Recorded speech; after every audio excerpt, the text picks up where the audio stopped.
മാലിന്യമുക്ത നവകേരളം എന്ന പദ്ധതിയുടെ ഭാഗമായി അന്തിക്കാട് ബ്ലോക്ക് പഞ്ചായത്തിന് കീഴിലുള്ള 5 പഞ്ചായത്തുകളും മാലിന്യമുക്ത പഞ്ചായത്തുകളായി മാറി.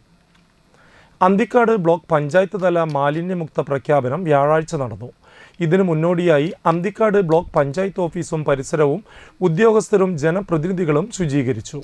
കൂടാതെ ബ്ലോക്ക് പഞ്ചായത്തിന് സമീപമുള്ളതും താന്യം ഗ്രാമപഞ്ചായത്തിൻ്റെ അധീനതയിലുള്ളതുമായ മലിനമായി കിടന്നിരുന്ന കാന താന്യം പഞ്ചായത്തും അന്തിക്കാട് ബ്ലോക്ക് പഞ്ചായത്തും സംയുക്തമായി തൊഴിലാളികളുടെയും ഉപകരണങ്ങളുടെയും സഹായത്തോടുകൂടി വൃത്തിയാക്കി.